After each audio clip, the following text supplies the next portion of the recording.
Forever. Dog.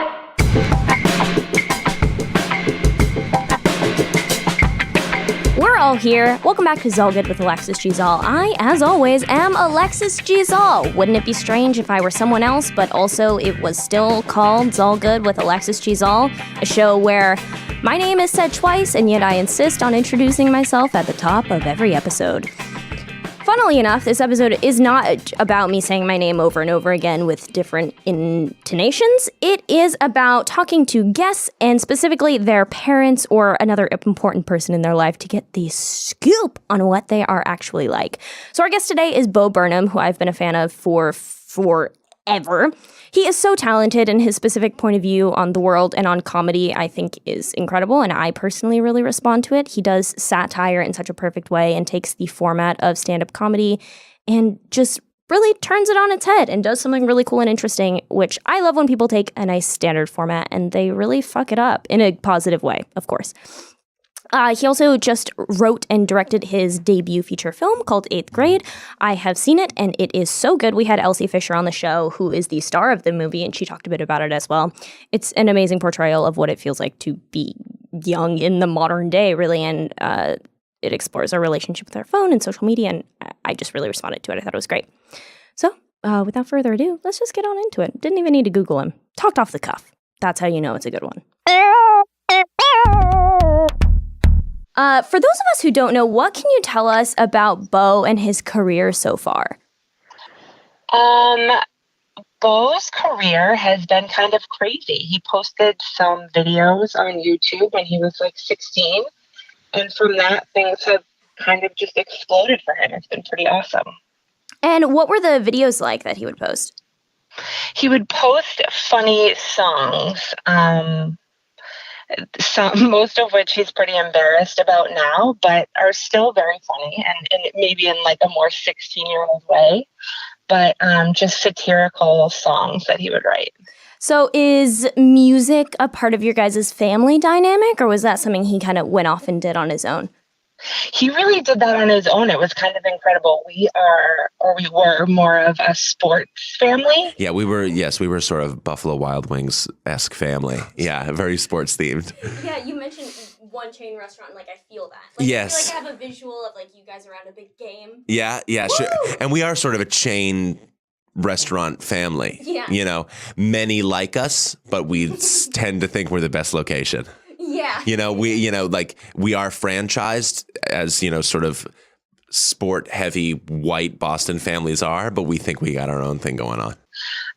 So Bo's the youngest of the three of us.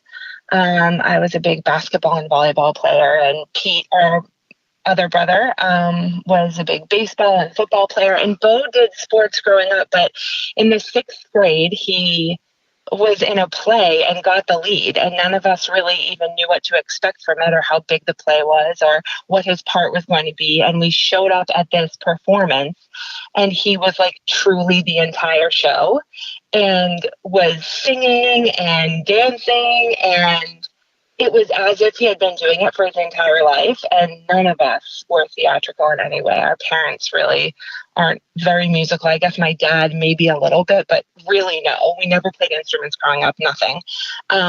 So it just came super naturally to him. And my sports-centric family, like, to their credit, just became a fan of my productions as if it was sports. I mean, my father, was showing up to, 4 productions of A Winter's Tale, which is Shakespeare's worst play by far. It's the 3.5-hour just slog. And he would show up to 6 of them like it was my brother's, AAU basketball games or baseball games. And that was very sweet. That's very sweet. I felt supported the whole time, for sure. That's nice. Would he cheer you on similar to sports? I mean, yeah. He might, he was on and he wished he could have been involved. I mean, he was coaching all of the games and sports or whatever. I mean, it's so funny now when I try to talk about sports, I often say theater terms. It's really embarrassing. I'll say things like when I auditioned for the basketball team or something. But yeah, they were involved, very involved. And so you mentioned that Bo sort of did sports growing up, and then he got into doing this play. What else was he like growing up? He was the sweetest, smartest kid. Now, I'm a little biased because I'm 6 years older than him. So our relationship growing up, it was always a little maternal. So I like still fangirl over my brother to like a pathetic extent, probably. Sam knows more about me than I do about her because she saw my whole life and I missed 5 or 6 years of hers. Gotcha. She is a good person. She's a mother of 3 children now. She's, I don't know what it's technically called. I mean, it's called a lawyer, I guess. But it's like when you take, like, I mean, went to law school, passed the bar, and has, now she has like 3 little, 6 month, 2 year, oh my God, 6, 2.5, 3, and 2.5, 3-ish, and 5. God, I should know this stuff. And she lives in Massachusetts, where I'm from, in Gloucester, where my parents live. And yeah, she makes me laugh harder than anybody. And she was the person that always was my biggest supporter and probably still is. So when you talk with Bo and you're catching up about what you guys are doing, do you find yourselves talking more about things that are going right or things that are going wrong? Or what do you find yourselves gravitating towards conversationally? Oh, that's an interesting question. I don't know. I think I call him sometimes when I need advice. So that might be things going wrong. But I would say for the most part, we're just laughing. He just kind of makes fun of me for most of the time, and I'm just laughing at that. Yeah, I really think of our relationship as just we laugh and we make fun of each other. And she was very tall, is very tall, but was tall, played basketball and volleyball. She told me the great story I tell this story a lot because of my movie. It was about 8th grade, where in her 8th grade graduation, the president of the school got up and was like, the student council president was like, we all remember walking down the hall, seeing Big Samm. And she'll like never forget that, like seeing Big Samm. It's like, oh my Lord. Like it's very hard to be a tall girl, like at that point. And like she's 5'10" or 5'11". And she was like, she was that when she was 13, and that's tough. And I've told that story to like every tall girl I've ever met, and they sympathize. So he did sports with his friends. He had a great crew of boys that he was best friends with for a very long period of time. But then was always into very unique little things. He was really into magic for a while. And then, of course, he got into theater. He was so smart in school. So he actually, ran a math camp out of our backyard for a lot of the kids in the neighborhood and our family friends. Yeah, I don't know. I loved math at that age. I loved it. And I wanted to teach my friends, but I wanted to actually just make money. So I charged them all $5. Like, is that an hourly rate? That was a flat rate. For tutoring? Or yeah, but we really just did some multiplication tables and then played tenny ball outside. So that wasn't, I was a bit of a scam. So it was almost like a fee to get into a club, like an after school program. Nah, it was more just we always hung out at my house and then I charged people and it was cheap enough where the parents just thought it was cute. My mom says I was shaking the shoebox full of money. So I've also always been a hustler, capitalist, small business person. Yeah. I mean, I felt that. I felt that from a young age of money. I mean, but didn't everyone feel that? I mean, maybe maybe not. I mean, my father's a small business owner, but he is not at all. My father is not particularly at all is not a greedy person at all. Never. It doesn't feel isn't all about success and money and so I don't know. I think I probably just got that from the culture around me, and it's just another way to win. I think I was always incredibly competitive, and I still am competitive, and I have to unlearn that stuff. But I feel like a deeply competitive person, and I've only yeah. So did you always see him kind of going into entertainment, or what was that prediction on your end as to where he would end up career-wise? Honestly, I just always knew he was going to be great. I still tell him to this day, which he laughs in my face, that if this doesn't work out, he can just go be a brain surgeon. And I truly believe he could. I really think he's just that smart and great at everything. He's kind of just awesome at everything he does. Again, that sounds like I'm being weird, but I really think that. That's very, that's It's untrue. And yeah, that's part of her and my mother's want to tell me that all the time is actually a burden that I've been trying to shake since I was 3 years old, which is like, you guys have to stop telling me I'm the smartest, greatest boy that's ever lived from the time I'm 2, or then I try to seek that from the world. And anything less than that is obliteration to me. So now I just nod and smile when they tell me that. But it's very sweet. And I know she actually does believe that, which is very sweet. Yeah. But it's very not true. But once you started doing the plays, it was like, oh my God, you have to keep doing this. You just have to. I mean, he was so good at acting and so creative. And then once he started performing and doing the comedy stuff, just everything that he writes just feels, yeah, I mean, right when he got started, it felt like, oh, of course, this is what you need to be doing. She also mentioned that you at one point got really into magic. Sure. So what sort of sparked that? Probably just being a loser and thinking, why not just complete the vision of myself? With I'm already down here, so unappealing to women and my peers. I might as well start doing magic. No, I don't know. I just liked it. It was probably performative. There was also something fun about it. I also liked math and tricky, puzzly things. And there's like magic sort of blent the world of like theater and performance and puzzles. And again, just repulsion to everyone around you. You know, it also, yeah. I don't know. I still love magic. Do you feel like you were repulsed or people were repulsed by you? No. I think it was, no. And, I was somewhere where it's like, probably the coolest kid in class was doing magic. But yeah, I felt uncool. Not uncool. Yeah, I mean, a dork. Nah, that word's become something else. I was just like a passionate little dork. Okay, so you had Still like am. your specific interests that you were very into. Yeah, just like theater and magic. And I have friends where I look back and I'm like, man, you were cool. Like you were cool at 12. It's not about being cool like you were cool necessarily to those around you.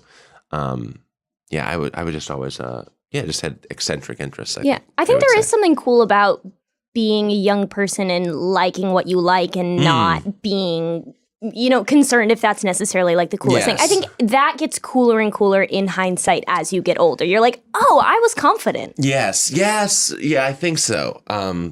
Yeah. In hindsight, I wish hindsight did worked on magic. But it just isn't working for me. It's immune. Svengali decks and foam rabbits are not really helping. They're not getting any better in the rear view. But no, I had a lot of fun. And it's like, I guess I sort of understand where you're coming from as well, because I am an only child and both of my parents just think I am the bee's knees. They just love it. They think I'm great. And then so when I go into things, I'm like, so that was great. It was great. And it's like, it was good. Oh, I want everyone to think that I'm as great. Yeah, as the world's not your parents. Yeah. Yeah. Brutal. Yeah, no, but it really is. No, but I'm not even saying that like, Yeah. That's realization for me. And like, it's a realization for a lot of people in, I think we're vaguely the same generation, like on either side of it. And like, yeah, we do need a lot of, it's not necessarily that the love and the affirmation is the issue. It's that the lack of the other, like there's some value in having like a psychological thing to overcome, to look at your parents and go, I'll show you, and like run out into the world to prove something wrong. And to not have anything to push back against, and to feel like it is hard. It's not more difficult, but it has another type of problem. And yeah, it's a strange thing to have the privilege that sounds like we did of being supported by our parents. You know what I mean? That's its own struggle out in Hollywood, out in the entertainment industry, because like it's full of people that didn't have support from their parents and didn't, for a reason, because I think it actually is motivating and actually maybe gives you like a healthy sort of, I don't know, as opposed to. With sort of being supported, where do you feel like your motivation comes from? Like what motivates you to create the way that you create?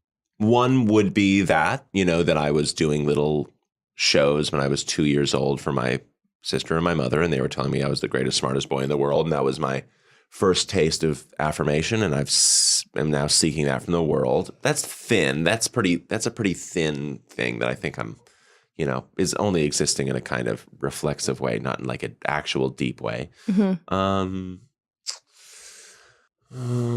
I don't know, because you're gonna die, and I don't know. Yeah, I am very motivated by answer? death. Like I think a lot about it. I think when I was 13, I realized we were all going to die, and that was a rough couple months of that realization really settling in. Right. And I think that you can either be very afraid of that and sort of live your life trying to live as long as possible and very carefully and very safely, or you can use it to motivate you to kind of try things and do different things. And I feel like if I can improve the very short lives of everyone in some capacity, I can share something that makes someone feel good or kind of puts things in a more positive light, then that is positive to me. Yeah, and I think that's right. And I think that's a good side effect for me of what I don't think I can orient myself towards other people that naturally. Like, I don't think I know my impulse isn't I want to give something to people. I want to improve other people's lives. It's a wonderful thing that I try to also do and orient myself responsibly so that whatever I'm doing is helping others and not just serving myself. But I think the main deep motivating factor is that I am never as happy and fulfilled as when I'm making something that to me is interesting and challenging myself and feels like I'm never more fulfilled. I'm never more engaged. I spend a lot of days when I'm not doing it, I feel really bored and guilty, and I feel useless and I feel dark. And when I am making something, there isn't a better feeling for me other than like extremely emotional personal relationships with people, like those moments, other than like, being with my girlfriend or being with my dog or laughing with my family or something. Like outside of that stuff, like there's, and it's its own thing. Like that is what motivates me, is that like when I'm writing or when I'm doing something and it's going well, there's nothing better in my life. There's nothing more enjoyable in my entire life than that. Like that is what motivates me, is just pursuing that. Hey guys, I just want to take a quick break from the show to tell you about a very cool book that just came out called Sawkill Girls. The title alone really gets me going. It's written by Claire Legrand, the New York Times bestselling author of Furyborn, and it's definitely worth checking out. Sawkill Girls is a spine-tingling story about 3 girls who face off against an insidious monster that preys upon young women. Ooh, so it's literally everyone in society. It's a tensely plotted and haunting thriller with a supernatural twist, perfect for fans of Victoria Schwab and Netflix's Stranger Things. Courtney Summers, author of Sadie, says Sawkill Girls is a fresh and unflinching exploration of female friendship wrapped in a spine-tingling page-turner. Claire doesn't hold back, and you won't be able to put this book down. Mindy McGinnis, award-winning author of The Female of the Species, calls it an eerie, atmospheric assertion of female strength. Oh! Ooh, that sounds great. I need to get in on this. Sawkill Girls is available now wherever books and audiobooks are sold. Now back to the show! So something I have run into, which may sound full of myself, but obviously not the intention, but, we'll see, is a lot of people around me tell me I'm hardworking.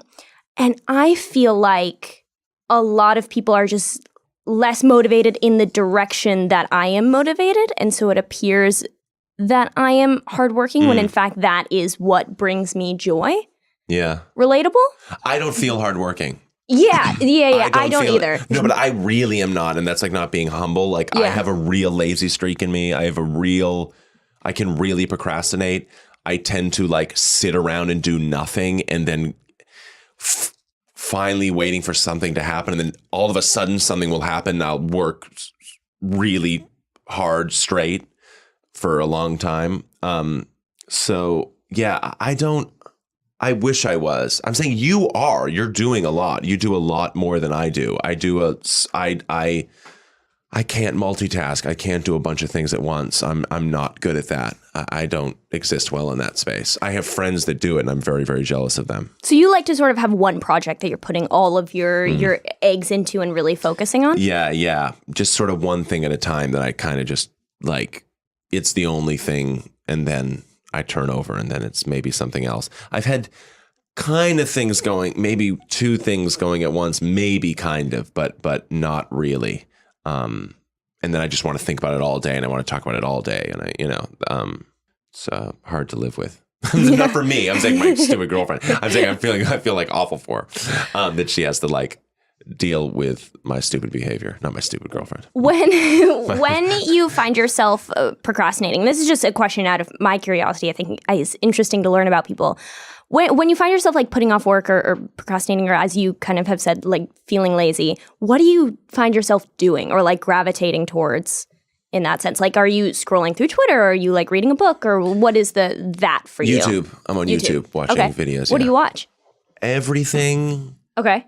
Random things, like, just like all of a sudden now I'm watching all the stupid pizza reviews that Barstool Sports does. And I just watch 100 pizza reviews a day. I'm like, what am I doing? You know what I mean? But then also like, I have gotten ideas from observing the sort of micro behavior of people online. So you can, especially when you do anything artistic, you can pretend like am I taking a walk procrastinating, or am I, actually, is this part of the process for me? I mean, that's the real strange thing, is that like, the process of making things is very abstract, and you have to kind of create your own structure, in order to feel motivated. And, I'm not good at that either. I feel disorganized. I'm a disorganized person. Yeah, that's something I kind of run into, where I'll be writing and then I'll be sort of stuck, and I'll go to Twitter and I'm like, I could be procrastinating, but maybe also like this will hit something. Yes, like this will fuel something there.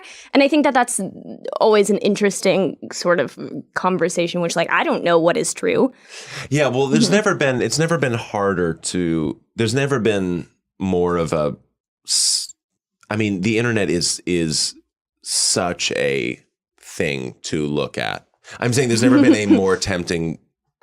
It's a temptress. Yes, it's so hard to not be on it all the time. It is so addictive. It is everything. It contains within it everything you could ever want to look at. If you want to look at anything, it's there, which is very difficult, as opposed to like, I don't know, like, you're in the 1600s and it's like, oh, do I work on my novel or do I play with that wooden hoop? Like, it's not, I have 10 minutes with a wooden hoop and you're bored. But with this, it's like, and that's tough. So I don't quite know how to deal with it. These are deep questions. Yeah. That I have bad answers to. You know what I mean? Like, I don't have answers to any of these things. I don't know why I do what I do, or how or if, just if. I don't know. If, yeah. So we'll circle back to your sister. I knew it was trouble when I saw there was like 4 questions written down. I'm like, oh, these are going to be good questions. So when you first started making YouTube videos, that was kind of back in the day, where what was YouTube like in the day through your eyes? What did you think of the platform?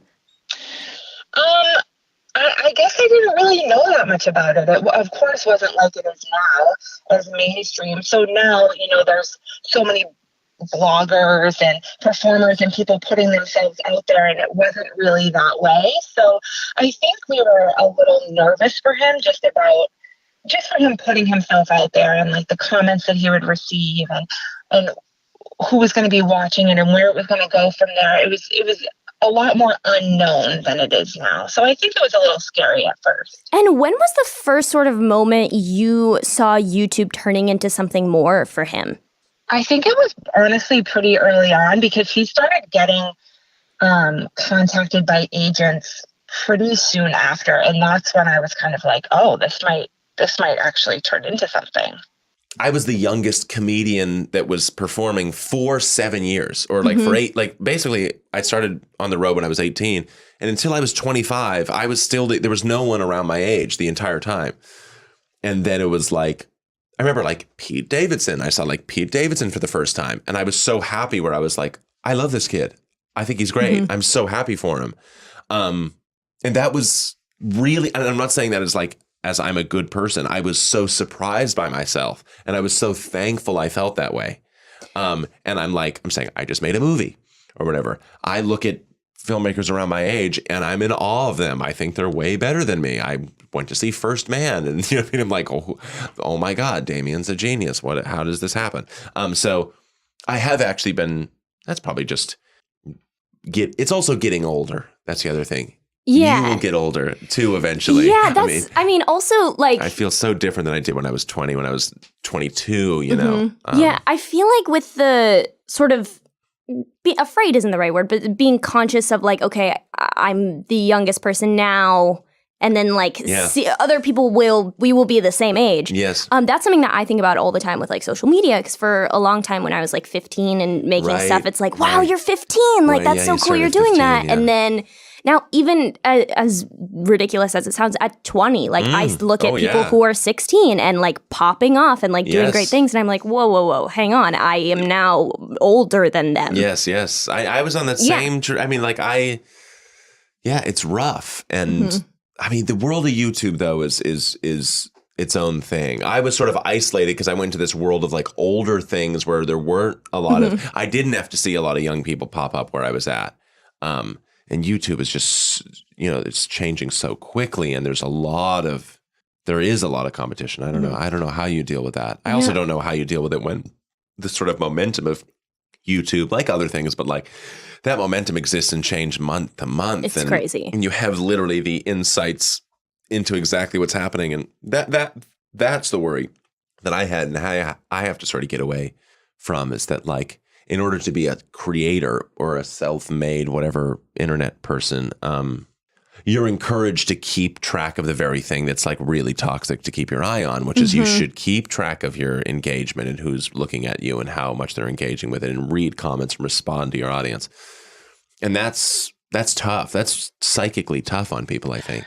So he got an agent and he moved out to LA, and I think from there he just started writing and performing. He was in a couple of, had a couple of short parts, small parts in some movies, and started performing out there in some comedy clubs and was traveling around. He then got picked up by like the whole college scene. So I remember going with him to some random colleges, some small schools, and some like community centers. I remember being in a crazy little tiny community center in like a weird part of Connecticut, and it was basically just like this one room with a couple of couches, and he would perform. So he started with really small crowds, and eventually everything just sort of slowly grew. You started doing YouTube before I did, obviously. And what was that landscape like? Like what first got you to post videos, and what were the other videos that were available on the site?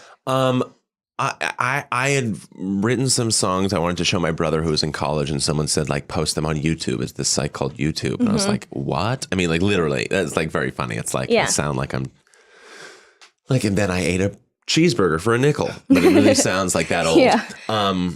And like, I don't know. It was like America's Funniest Home Videos. It was like, I don't even know what was on the site at the time. It was like the evolution of dance. Like that was on it. And yeah, I posted it, and it's sort of, I mean, I really saw it in its complete infancy.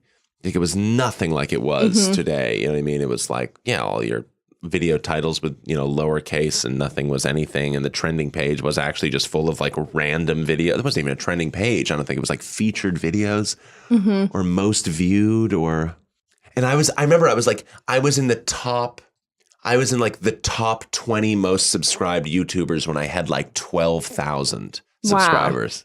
Wow. I remember having like 12,000 subscribers and being like, oh my God. And like being in the top 20 with like, I think Smosh was around there. Naltz, this guy, all these Happy Slip. Who else was Philly D was back then. He was kicking around there. Michael Buckley, What the Buck. It was a fun. I went to I think it's online. I went to one of the first YouTube meetups, 7707. 07. That's incredible. 7707 at Washington Square Park in New York City, and I wore like a Flash t-shirt and carried acoustic guitar. I mean, the amount that's what a time. So thinking, how do you feel about having your 15-year-old self out there? It's you really were probably cool. Yeah, you seem like you were cool. So I think it's been interesting. Like I think it sounds so minute, but like at 20, I look back at it and I'm like, she was kind of cool. Like I think Are you a city kid? I grew up in the suburbs of Scottsdale, Arizona. Okay, really? Yeah. Oh, wow. And yeah, looking back at it, I was very confident, even though I wasn't cool or very funny or like anything particularly great, but I wasn't that worried about it. Yeah. And so now I think that's kind of cool. Even a couple years ago, I would look back at it and I was like, oh, that's so embarrassing. Oh my God. Like I wasn't good. But now it's kind of, I'm like, how did she do that? Like, I have no idea where this like well of confidence came from because I wasn't skilled or like particularly good at things, but I just was unconcerned with how it came across, or if I seemed too excited, or if I seemed like I'm trying too hard. Yeah, which that I was think the there's something opposite interesting of there. what I was at 15 online. Yeah. I mean, I was trying very, very hard. Yeah, same. Like I really wanted people to pay attention to me. Yeah. No, but there was something, but it must have been sort of normalized for you, I think, because that's 2013 is when you're 15. Oh my God. That's crazy. Yeah, wow. It's wild. I think, watching like the YouTube landscape change is very, very fascinating. And for a couple years, I would say it was like the coolest thing in the entire world, at least to me, in my perception. I was like, YouTube is so fun. Like I can talk to so many people. And now it's sort of not really what it was then, which isn't necessarily bad, but it's less my speed, if that makes sense. Yes, it's just like less for me. Yeah. It was for me for a while. Like YouTube was made for, or like the primary audience was like 16-year-old girls, and I was a 16-year-old girl, and so I loved it. Amazing. And now the primary audience is maybe like 14-year-old, and I'm 20. You know, is that what it feels like? I think that is kind of what it feels like to me, and I think also because you can get popular and because you can make money and people are very aware of that. Right. It's a lot of content is driven to game the system. It's, people at the making a 10-minute video because that's what's best for the algorithm, or like making this amount because it's good. That was so strange when I all of a sudden saw the long videos. That blew my mind. Yeah, that was a crazy moment for me because I had spent so much time making 3 to 5 minute videos and like getting good at that. Right. And then all of a sudden, none of those rules applied. And what was that? Why was that? It was a YouTube algorithm switch. So basically, YouTube wanted to keep people on the platform longer. Right. And so they rewarded longer videos. And so that's a lot of new YouTubers kind of popped out of that because they were making stuff that was longer. Versus my generation, it was all about cut it down, short, tight, like really small. Right. Yeah. So I think that was a super interesting shift to watch for me, at least. Yeah, it's amazing. Yeah, and you came in like post me. I'm saying like, like I had already been sort of off of it because and I saw a bunch of switches happen just from like 2007, 8, 9.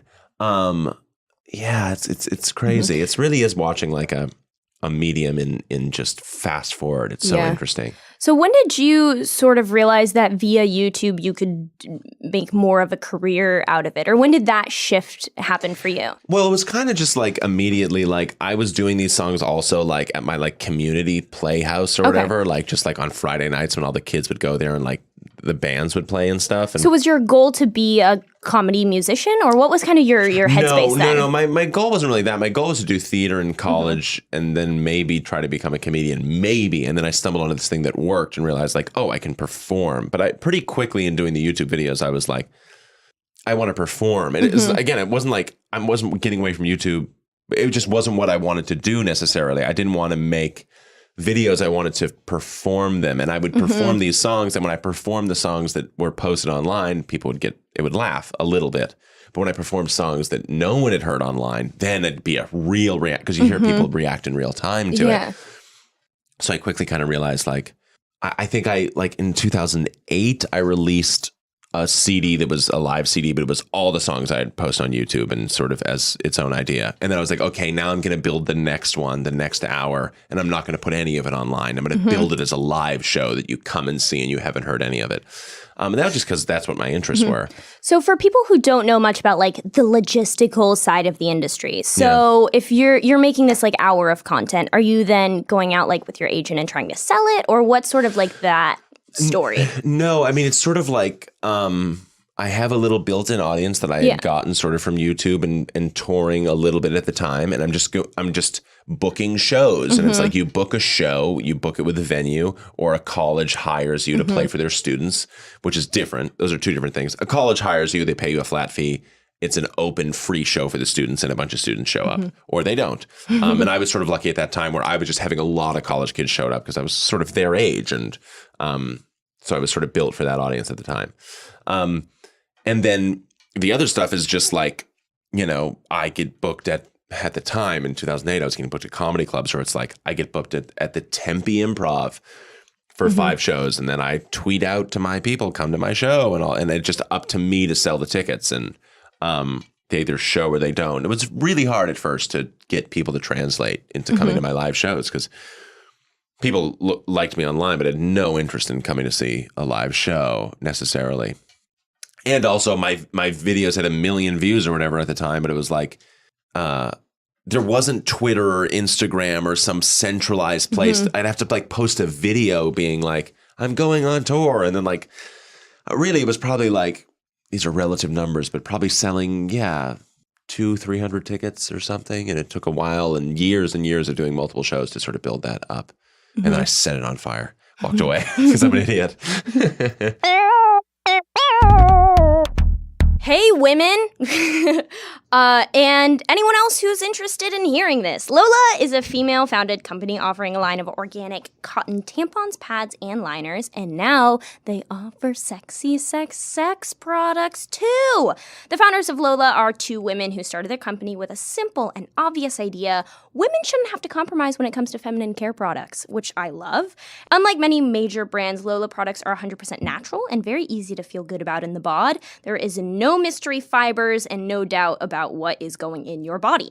Plus, Lola products come in a simple, customizable subscription. Lola will deliver exactly what you need, exactly when you need it. You can choose your mix of products, mix of absorbency, number of boxes, and frequency of delivery. Lola's subscription is super flexible, and you can change, skip, or cancel your subscription at any time.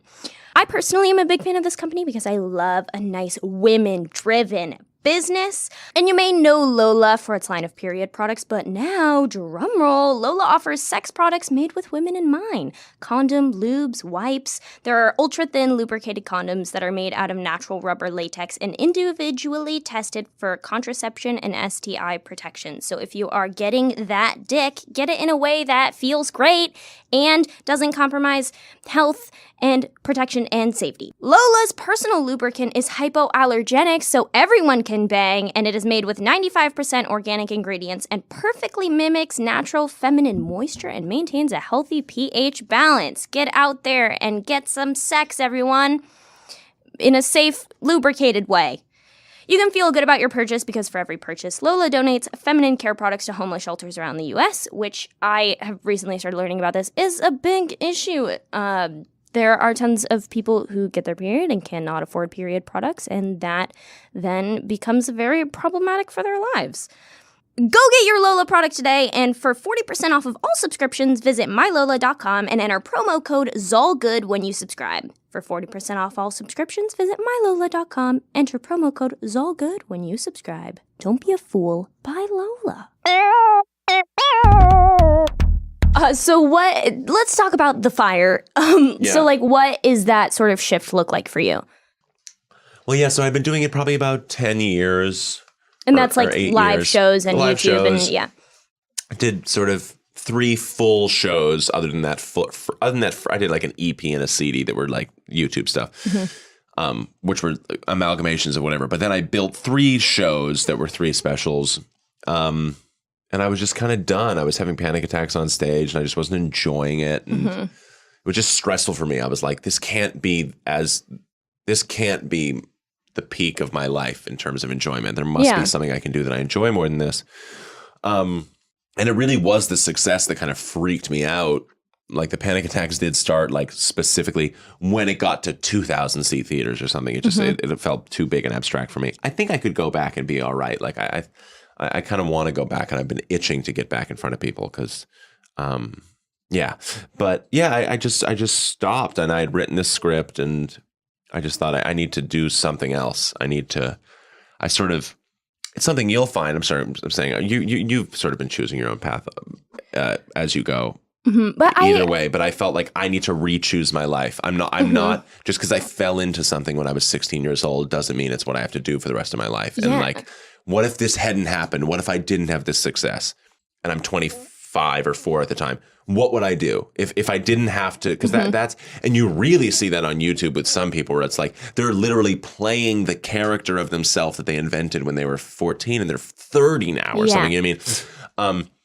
But that's across genres. I mean, across mediums, but going like, I need to re-choose my life here. I totally feel that. Like, I think exactly what you're saying. Like, I invented a version of myself. Not invented. It was me when I was 14, and now I'm 20. When you're 14, you are inventing yourself. I mean, there's no honest version of yourself at any moment. You're an amalgamation of a million things. Figuring it out. Yeah, exactly. And I think I've struggled a lot with that with YouTube as it relates to that, and seeing like, well, I don't like doing what I loved doing 3 years ago, and like understanding that that's okay, and that I still like how you kind of had that conversation at 24. Like, I'm having that conversation now of what would I have done if that had never happened, and kind of getting more into like the writing side of things and like acting and focusing on that.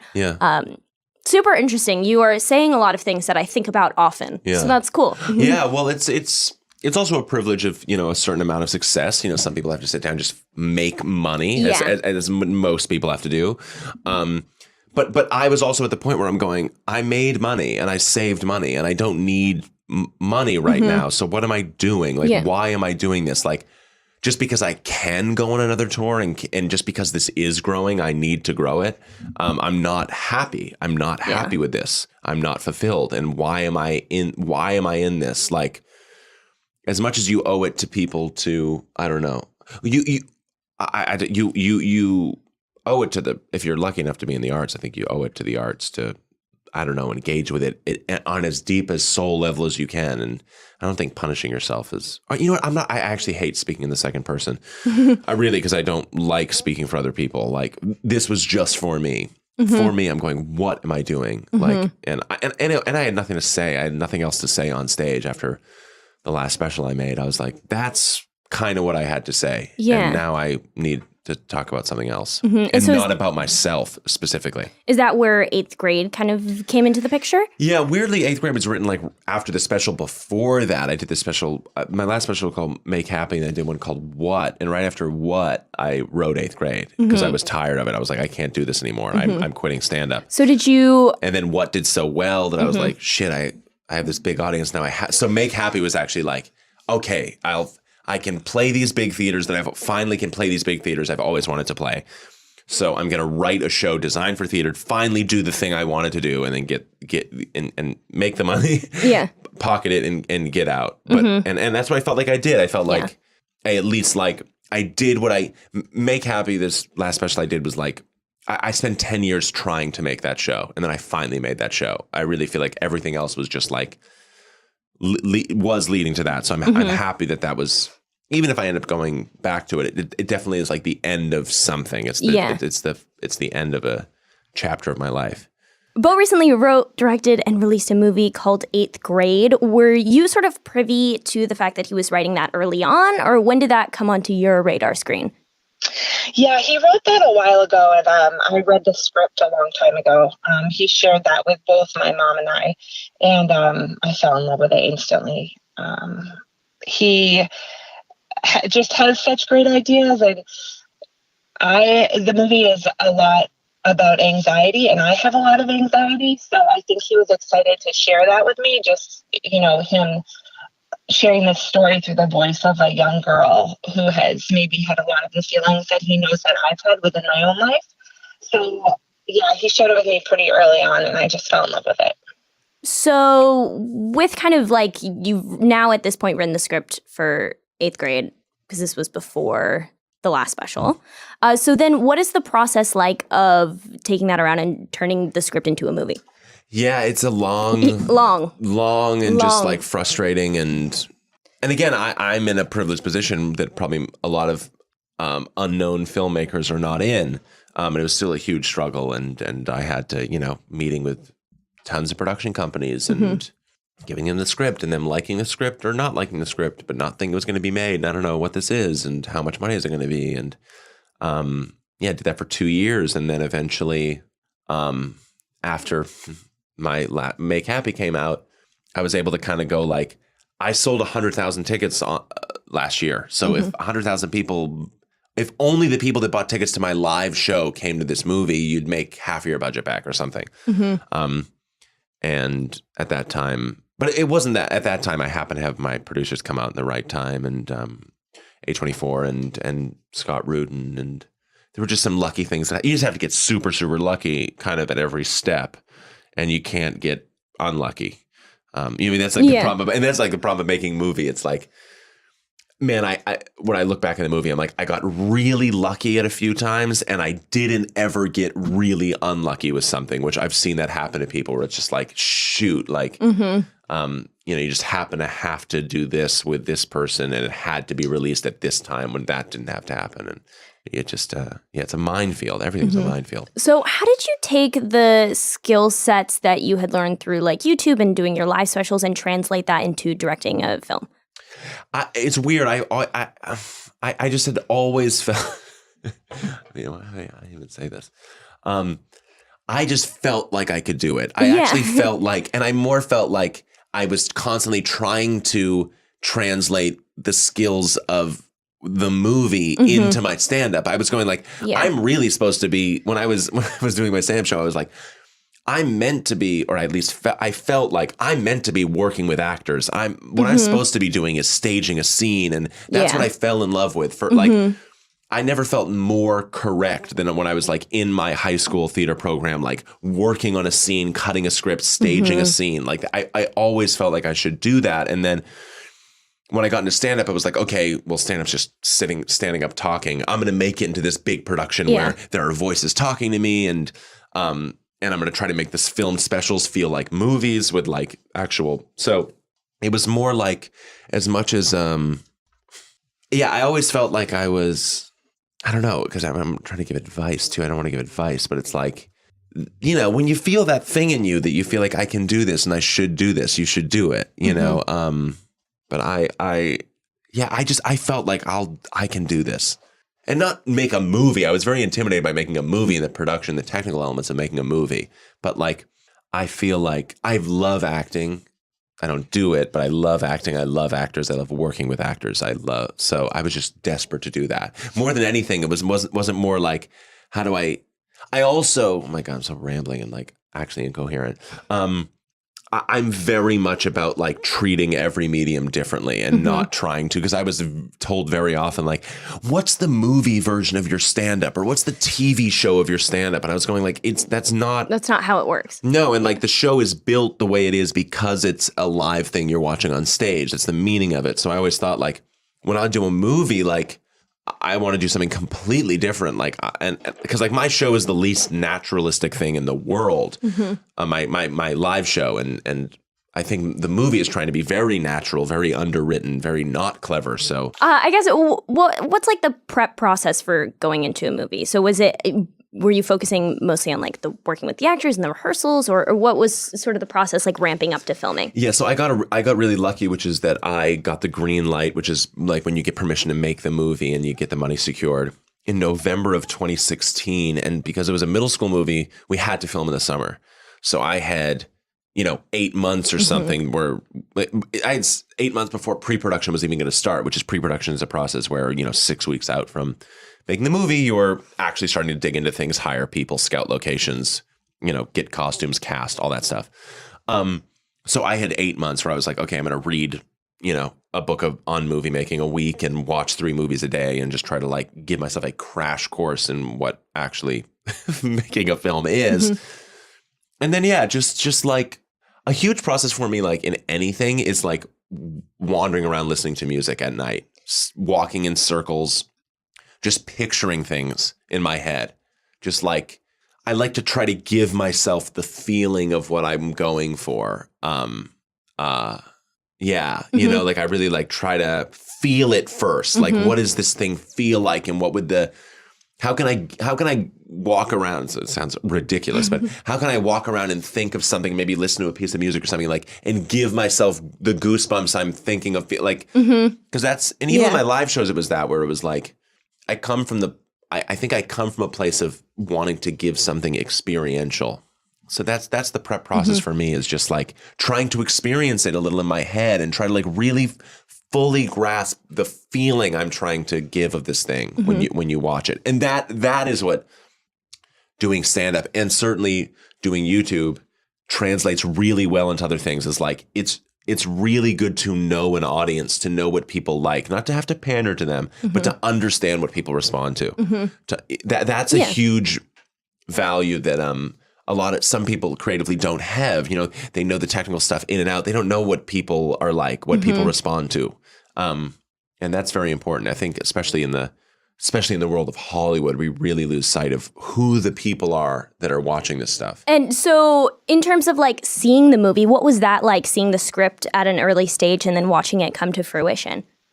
Oh, it was amazing. I think that I read it and I thought it was great, but it was nothing compared to what it actually was. I mean, I think Elsie was just absolutely amazing, the lead in the movie. So it was incredible. I think I enjoyed watching it the second time more because I think I held my breath so much the first time. It was like the movie felt very emotional. And the fact that my brother wrote it and it was it all was like actually too much. I was like, it was too much for me the first time. That once I had seen it all the way through and then could like sit back and kind of breathe through it the second time, that's when I was really able to like enjoy the whole thing. I go to movies, I go to art, I listen to music for like feelings, for like real feelings. And that's all I want to make is feelings. I think for when I was 16, 17, 18, I wanted to make thoughts. I wanted to blow people's minds and make people go, oh, he's so smart, he's so clever. And now I don't want to do that. I want to just, have people feeling something. And they don't even have to be thinking about me. And finally, a question that we like to ask every guest on this show is, for those of us that only know Bo through his comedy or maybe his YouTube videos or his social media, to what extent do you feel like we are privy to the real Bo? Not much, I don't think. I think that that's not true. I think that he is all of those things, and he's in the interviews, he's so genuine, he's so kind, he's respectful, he's so smart, his vocabulary, I like look up half the words that he says. So that's all very real. I just think the on-stage persona, there's just so much more to him. The real you, I think, is probably, oh my God, that's literally from the movie too. She says it. She says it in the movie. She says like, because people don't know the real you. There's the pool you and the party you and the weekend you. And I think she's getting at something true, which is that like, it's all you. It's all you. And like, yes, there's a barrier between me and the public where I try to manage my own image and right now, there's a barrier in this room right now between how I want to appear when I speak.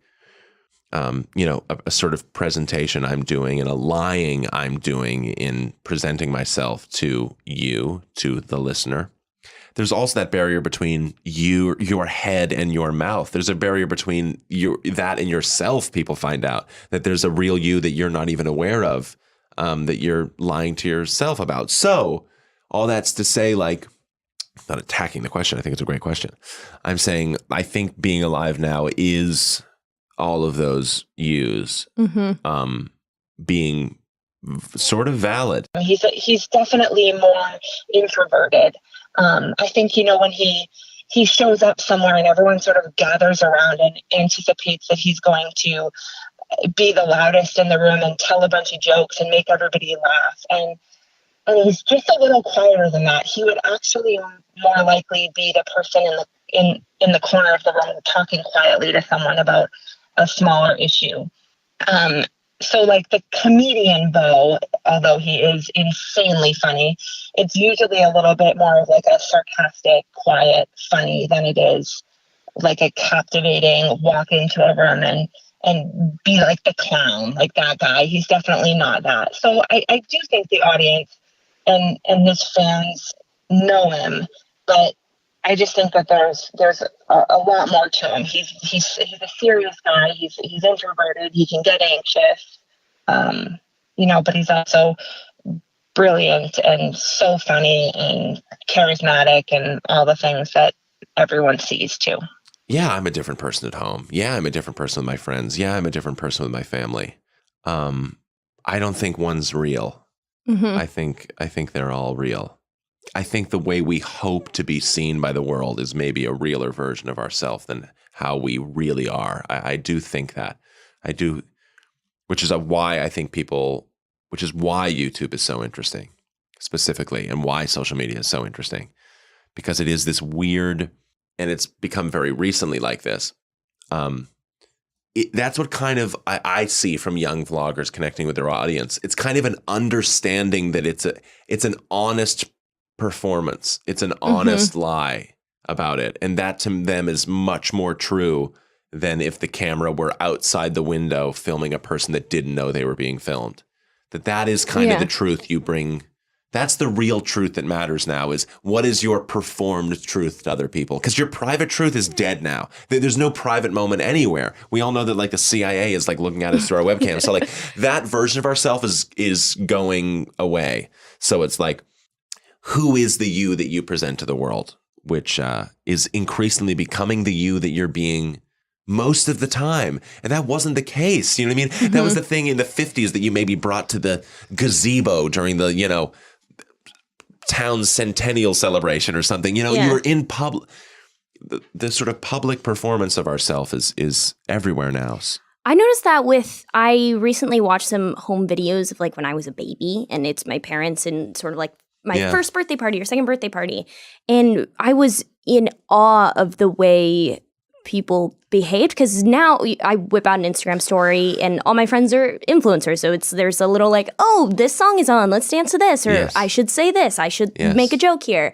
And in those videos, even from like 2000, the way people behaved when a camera was whipped out was not so performance-y, which I thought was really interesting. I'm much more interested in your life than mine. I really am. I'm so interested in it. It'll be another time. But it's the real me. Yeah, I think I don't know if I tell God that. You know what I mean? I mean, I ask God what the real me is, Well, I think you have definitely had my favorite answer to that question, which is sort of a lot more questions. Yeah. But you know what? Honestly, too, as I've gotten older, they've evened out. They have evened out. Yeah. I lie by omission. That's what I feel like I do in public, more than I actually put something on that's fake. I don't sound this much different at home.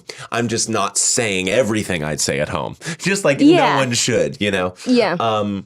It's interesting, though. It's interesting. Well, thank you so much for taking the time to be on the show. Thanks for having me. If you guys listening have not yet seen 8th Grade, it's available for digital download now. Hell yeah. Yeah, so go watch it. Digitally download it. It is very, very good. I connected with it so much, and I think it's very beautiful, and you guys listening will like it as well. Thanks, Alexis. Oh, of course. If we want to keep up with you and on like your social media and all that stuff, where can we find you? You can find me at Carl's Jr. Great. They have really great double Western bacon burgers. Is that you? God. Did you come up with that? You know what? That was the first thing. I took like my big like custard stand or whatever. When I was 17, I was offered money to write a Carl's Jr. song. Whoa. And post it on YouTube. And I was like, I can't. And I probably just should have. And I think that's a great note to end the show on. So maybe you probably should have, but it's probably fine either way. Yeah. Thank you guys so much for listening. I will talk to you next week, and have a great rest of your day. It's all good. Forever Dog. This has been a Forever Dog production. Executive produced by Brett Boehm, Joe Cilio, and Alex Ramsey. For more original podcasts, please visit foreverdogpodcasts.com and subscribe to our shows on Apple Podcasts, Spotify, or wherever you get your podcasts. Keep up with the latest Forever Dog news by following us on Twitter and Instagram @ForeverDogTeam and liking our page on Facebook.